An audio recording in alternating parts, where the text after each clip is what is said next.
4, 6. El capítulo 4 empieza titulándose Las 12 piedras conmemorativas, que en el capítulo anterior, el final, ya toda la gente había acabado de pasar el río.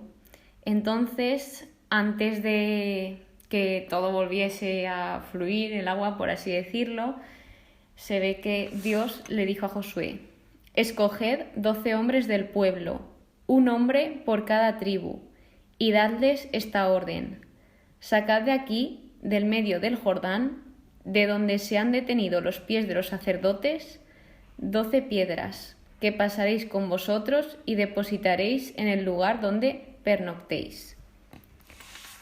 Por lo tanto, ¿para qué pide esto Dios?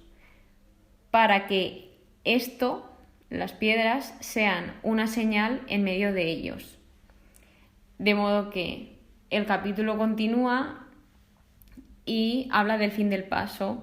Además, aquí yo me he apuntado cómo iban, que lo indica en la Biblia, y es: primero de todo iba el pueblo, con los 40.000 guerreros. Luego detrás iba el arca de Yahvé, donde ahí se encontraba la ley, como si bien recordáis. Y detrás del todo, si no he entendido mal, iban los sacerdotes. Entonces, pues más o menos, yo es que me gusta mucho ilustrármelo y dibujarme como un poco para hacerme yo una idea de cómo se vivió ese momento. Y otro de los versículos que introduce es: aquel día Yahvé engrandeció a Josué, que esto en el capítulo anterior o los dos últimos decía que Dios iba a engrandecer a Josué, y aquí es donde cumple con lo que dijo. Luego llegan a Gilgal y se ve que el nombre de Gilgal equivale a círculo de piedras por lo que hicieron. Entonces, nos encontramos en el día 10 del mes primero. Las 12 piedras las erigió Josué. ¿Y con qué fin? ¿Para qué? Para que todos los pueblos de la tierra reconociesen lo fuerte que era la mano de Dios y para que siempre temiesen a Dios. Por lo tanto, esto es como un símbolo, una señal que al tenerlo ahí les recuerda a todo lo que hizo Dios en ese momento justo. Continuando, en el capítulo 5 se titula El terror de las poblaciones del oeste del Jordán. Claro, de hecho, en el primer episodio de Josué lo titulé Temor al pueblo de Dios. Y aquí la gente es que le tenían mucho miedo al pueblo de Israel, porque es que a todo el mundo, por así decirlo, llegaba todo lo que estaba haciendo Dios con ese pueblo, lo fuerte que era ese pueblo y cómo acababan con cualquier enemigo. Entonces, claro, los reyes estaban con muchísimo miedo, entonces tampoco se atrevían a hacerles frente. De modo que, continuando, habla de la circuncisión de los hebreos en Gilgal. Y, claro, aquí es que el pueblo nacido en el desierto no se había circuncidado, ya que creo que eran muy pequeños, o no tenían recursos ahí. Claro, estaban en medio del desierto y no tenían como lo que necesitaban. Por lo tanto, ahora que ya habían entrado a la tierra, es cuando Josué los circuncidó a todos. Y dice en el versículo 8: cuando acabó de circuncidarse toda la gente, se quedaron donde estaban hasta que se curaron. Y a mí este versículo me encantó porque yo como que lo sentí de cuando habla la Biblia de la circuncisión del corazón, pues lo entendí así, de cuando Dios como que circuncidó mi corazón, me quedé donde estaba hasta que yo me curé, hasta que yo curé, porque Dios, en el momento que yo le dije sí, Señor, quiero hacer tu voluntad, pues Él poco a poco en este proceso me fue curando todas y cada una de las heridas, y a mí esto me sentí muy, muy identificada. Dice Dios: hoy les he quitado de encima el oprobio de Egipto, en Gilgal.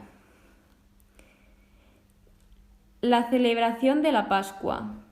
Nos encontramos en el día 14. Todo esto lo digo porque los datos de los días los ponen literalmente en la Biblia. Me gusta apuntármelos porque así me ubico un poco. Entonces, aquel año se alimentaron de productos de la tierra de Canaán. Al pasar la Pascua, ya no se alimentaban del pan ácimo y las espigas tostadas, y tampoco ya como que el maná ya no estaba. El maná era todo lo que les había ayudado a seguir viviendo, el alimento que les ayudaba a seguir, y una vez ya entraron a la tierra, pues se alimentaron de esos productos. Y ahora pasamos a la conquista del Jericó, donde aquí Josué, primero que todo os digo cómo se llama este apartado, que es preludio, teofanía. ¿Y qué es una teofanía? Para los que no lo sepáis, es una aparición o manifestación de Dios al hombre. Por lo tanto, aquí se ve que Josué estaba, no sé si estaba dormido o no, pero dice ya que levantó los ojos y entonces vio a un hombre plantado frente a él con una espada desnuda en la mano. Y claro, Josué se levantó y dijo: ¿eres de los nuestros o de nuestros enemigos? Y responde: no, soy el jefe del ejército de Yahvé, acabo de llegar. Es que es muy heavy este trocito y vale la pena leerlo. Cayó Josué rostro en tierra, le adoró y dijo: ¿qué dice mi señor a su siervo? El jefe del ejército de Yahvé respondió a Josué: quítate las sandalias de tus pies, porque el lugar en que estás es sagrado. Y así lo hizo Josué. Esto me recuerda mucho a lo que le sucedió a Moisés, cuando él también pasó casi que por lo mismo, le dijo que se quitase las sandalias porque estaba en un lugar sagrado. Continuando, el capítulo 6 habla sobre la toma de Jericó. Y Jericó en estos momentos estaba cerrada por miedo. Entonces aquí Dios les indica a todos lo que debían de hacer. Es impresionante cómo Dios siempre nos dice cómo debemos defendernos, cómo debemos actuar, y muchas veces ni lo escuchamos. Y Él es que diría simple, pero a la vez difícil, que sería: Señor, te escucho y dime lo que quieras. Y muchas veces nos complicamos mucho la vida cuando Dios tiene la respuesta a todos nuestros problemas. Bueno, continuando, durante 6 días aquí les dice que debían de rodear la ciudad dando una vuelta. A mí, de verdad que este capítulo me encantó porque lo sentí como muy dinámico. Entonces, ¿cómo iban distribuidos aquí? Y aquí otra vez con mis dibujitos. Al principio de todo iban 7 sacerdotes que llevaban 7 trompetas de cuerno de carnero. Y detrás de los sacerdotes iba el arca. Entonces, claro, yo aquí me imaginaba, conforme lo leía, es que durante 6 días rodear la ciudad, yo no sé cuán de grande era la ciudad, pero tú imagínate, eso era una procesión. Y luego, el día 7, dice que debían de dar la vuelta a la ciudad 7 veces y los sacerdotes irían tocando las trompetas. Entonces, cuando suenen, aquí el pueblo lo que debía hacer era prorrumpir en un gran alarido y el muro se vendría abajo. Esto es lo que le dijo Dios, que cuando Josué diese la orden, todos deberían de hacer esto y el muro se vendría abajo. Entonces, el pueblo aquí no podría gritar y debía evitar que se oyesen sus voces hasta que Josué les dijese que debían ya realizar lo que Dios dijo. Entonces, Jericó aquí consagrada al anatema. El anatema reservaba para Dios todo el botín. Era una manera primitiva de reconocer que la victoria era debida a Dios. Entonces, ¿qué se narra en este apartado? Aquí remarca que únicamente Rahab quedó con vida porque así lo pactó con los espías y así sucedió. Se ve que se dijo: no vayáis a quedaros con algo de lo que es anatema, porque convertiríais en anatema todo el campamento de Israel y le acarrearíais la desgracia. Y yo os pido que os quedéis con esto para el siguiente episodio, porque estas palabras luego van a tener mucho que ver con lo siguiente. Entonces, ya cuando Josué avisó, el muro se vino abajo, como Dios dijo, todo pasó conforme a lo que Dios dijo.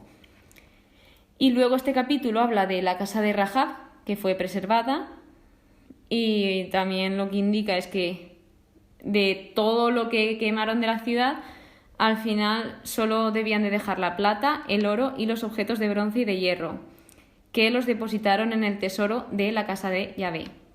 Y lo último ya que se narra en este capítulo es la maldición que lanza Josué hacia los que o quien reconstruya Jericó.